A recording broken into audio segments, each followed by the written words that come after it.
আসসালামু আলাইকুম। পদ্মার পাড়ে স্থায়ী জেলেদের মুখে শোনা যায় অনেক গা ছমছমে অভিজ্ঞতার কথা। বিশেষ করে গভীর রাতে যারা মাছ মারতে যায় তাদের কথা শুনে ফিলে চমকে যায়। কয়েকজনের সাথে মুখোমুখি সাক্ষাতে কথা বলে জানতে পারি যে ভোর হবার খানিকক্ষণ আগে নাকি নদীর মোহনায় প্রচুর মাছ পাওয়া যায়। এই লোভে স্থানীয় অনেক জেলেরা ওই সময়টাই বেছে নেয় মাছ ধরার জন্য। যারা ওই সময় মাছ ধরতে গিয়েছে তাদের প্রত্যেকের জীবন কখনো না কখনো একটা অদ্ভুত ঘটনার মুখোমুখি হতে হচ্ছে। ঘটনা খুবই সাধারণ। সবার প্রথমে যার সাথে কথা হলো তার নাম তৈয়ব মাঝি। নিজের ভাইপো হাসানকে নিয়ে তিনি এক রাতে মাছ ধরতে বের হন। রাত ৩টার দিকে হঠাৎ করে নদীতে বাতাস একেবারে থেমে পড়ে। উল্লক্ষ্য নদীর বাতাস বড় যাওয়ার মনে ঝড়ের সুবাস। তিনি হাসানকে বলল হাল ঘুরিয়ে ফিরতে পথ ধরতে। ওনারা মাছ ধরতে ধরতে অনেকটা বেড়ে চলছে ভেতরে গিয়েছিলেন। হঠাৎ তারা উভয় লক্ষ্য করেন তাদের দেখে প্রায় মাইল খানেক সামনে দিয়ে একটি যাত্রী নৌকা যাচ্ছে। নৌকাটা হয়তো চোখে পড়তো না, কিন্তু অবাক লাগলো কারণ নৌকার ওপর ছাউনির একটা অদ্ভুত রঙের বাতি দেখা যায়। অনেকটা নীলসে আভা বের হচ্ছে। সেই বাতি থেকে মানুষগুলো হয়তো বিপদে পড়তে পারে ভেবে তৈয়ব দ্রুত বৈঠা বেয়ে হাসানের সাহায্য ওই নৌকার পাশে চলে যান। নৌকার ভেতর উঁকি দিয়ে চমকে ওঠেন তৈয়ব। নৌকায় কোনো মাঝি নেই। তার চেয়ে ভয়ঙ্কর হলো নৌকার পাটাতনে পড়ে আছে এক গাদা লাশ। পুরনো লাশ পচে গলে আছে। ছাউনির ভিতর এক মশরে পড়া হারিকেন আগুন জ্বলছে। তৈয়ব আলীর মুখ দিয়ে চিৎকার বেরিয়ে যায়। চাচাকে চিৎকার করতে দেখে বইটা ফেলে দ্রুত চাচার পাশে চলে আসে হাসান। দেখে তার চাচার মাথা পাশে চলে আসেন। ঘুরে পড়ছে। দৌড়ে গিয়ে কেনামতো চাচার পটনে ঠেকায়। সে সাথে সাথে মাথা উঁচু করে সামনে তাকিয়ে দেখে সেখানে কোনো নৌকা দূরের কোথাও আশেপাশে ঘন অন্ধকার ছাড়া কিছুই দেখা যাচ্ছে না। অথচ সে নিজে ওই যাত্রী নৌকা ঠেকিয়েছিল। নৌকার ধাক্কার খাবার আওয়াজ পর্যন্ত শুনেছে। ঠিক খানিকখানি বাদেই প্রচণ্ড বাতাস তাদের নৌকে ডুবু ডুবু হয়ে পড়ে। হাসান দক্ষ ছেলে, ছোটবেলা থেকে নৌকা বেয়ে ওস্তাদ। কোনো মতে চাচার পটনে শুয়ে দিয়ে নৌকা টেনে ঘাটে লাগায়। তৈয়ব আলী টানা ১ সপ্তাহ কথা বলতে পারে নি। এরপর এমনকি রাতে মাছ ধরা ছেড়ে দিয়েছে। ঘটনা এখানে শেষ হলে ভালো হতো, কিন্তু শুধু তৈয়ব আলীই নয়, আরও অনেক জেলের সাথে হুবহু একই জিনিস ঘটেছে। পদ্মার চরে মাঝে মাঝে জেলেরা মাছ ধরতে গিয়ে নিখোঁজ হয়ে যায়। প্রায় নৌকা ডুবির ঘটনা। এর মধ্যে কেন মিল আছে কি? দিন 4 হলো খুন হয়েছে। ও পাড়ার কালাম মিয়ার ছেলে সজীব মিয়া। প্রকাশ্যে দিনে দুপুরে কে বাবা কারা জবাই করে খুন করছে তাকে, এই নিয়ে মামলা হলো। এখানে কাউকে দোষী সাব্যস্ত করতে পারেননি পুলিশ। এদিকে ছেলে খুন হওয়ার পর থেকে কালাম মিয়া অবস্থা খুবই সংকটান। দানা পানি ছেড়ে দিয়ে লোকটি কী বা করবে সে? ববে যে আপন বলতে আর কেউ রইল না। তার সজীব ছেলে হিসেব খুব ভালো এবং নম্র ভদ্র ছিল। কারোর সাথে কোনো দিন ঝগড়া করতে দেখা যায়নি তাকে, তবে অন্যায়ের কখনো প্রশ্রয় দেয়নি সে। এই তো সেদিন খুন হওয়ার আগর মাত্র কয়েকজন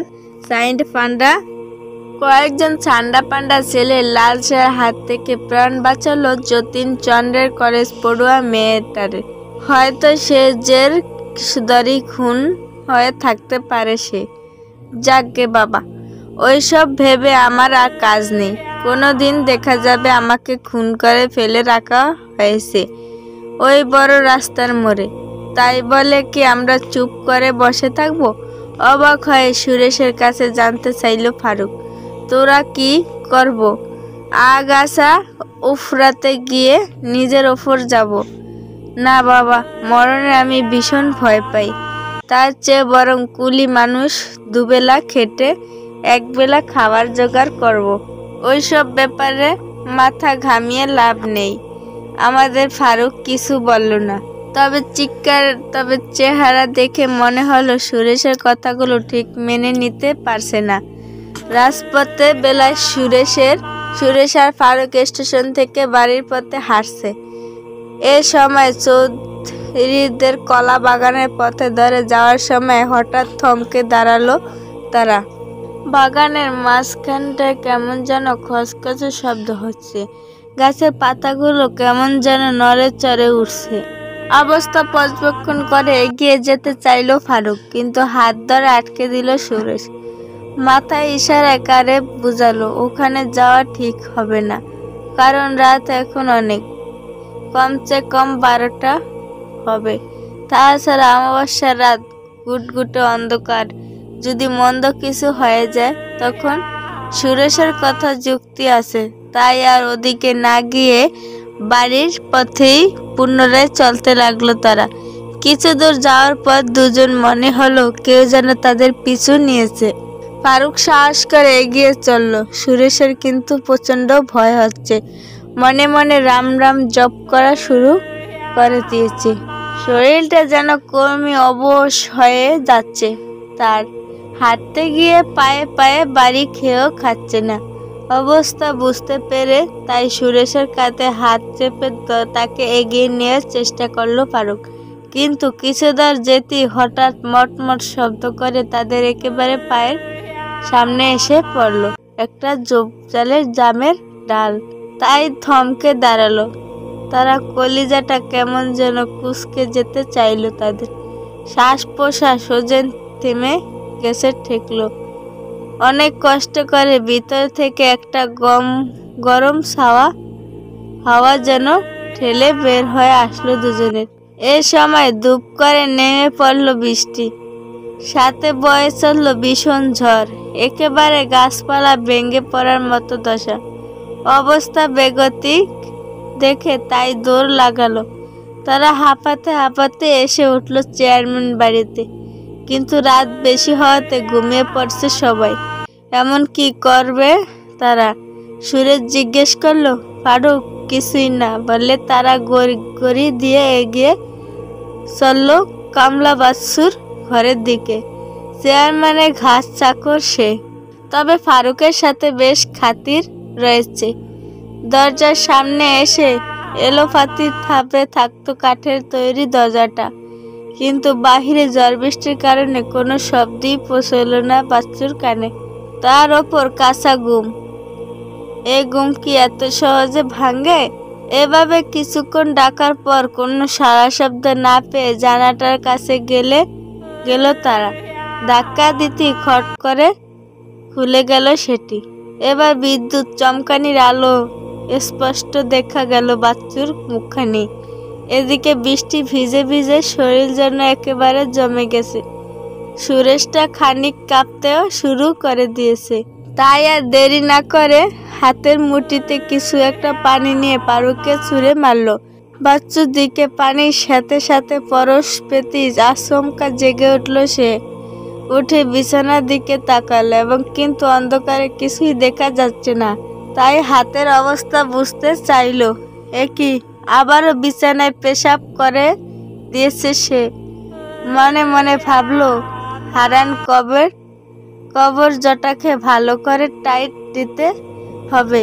বেটা আমার সাথে বিটলামি, ভেজালো ওষুধ দাও না। দুদিনই অ্যাকশন শেষ। হঠাৎ বিদ্যুৎ চমকে উঠল। আকাশের জানলাটার দিকে চোখ পড়তে আঁতড়ে উঠল বাচ্চু। ওমা, এ যে দুজোড়া চোখ ফেল ফেল করে চেয়ে আছে তার দিকে। ভয়ে কাতা মুড়ি দিয়ে কাঁপতে কাঁপতে দেওয়া দূরত পথে লাগলো। একসময় ফারুকের গলা আওয়াজ শুনতে পেল। আলগোছে উঠে বসলো, কোনো রকম তাকালো জানালাটার দিকে। আকাশে অনবরত বিদ্যুৎ চমকাচ্ছে বলে ফারুককে চিনতে বেশি সময় লাগলো না তার। তাড়াতাড়ি করে বন্ধ দরজাটা খুলে দিল ফারুক আর সুরেশের ঘরে ঢুকলো। এরপর দুজনকে শুটে শুকনে কাপড় আর একটা গামছা দিল। তা দিয়ে শরীরটা মুছে ভিজে কাপড়গুলো পাল্টে ফেললো। তারা ইতিমধ্যে বাচ্চু তার হারিকেনটা প্রদীপ জ্বালিয়ে দিয়েছে। এবার বল, এত রাতে তোমরা কোথা থেকে? অবাক হয়ে জিজ্ঞেস করলো বাচ্চু। আর বলো না ভাই, কাজ সেরে স্টেশন দিয়ে ফিরছিলাম, কিন্তু চৌধুরীর কলা বাগানটা আসতে কিসব কাণ্ড কারখানা ঘটতে লাগলো। সুরেশে ভয়ে কাট, আমি কম ভয় পাইনি।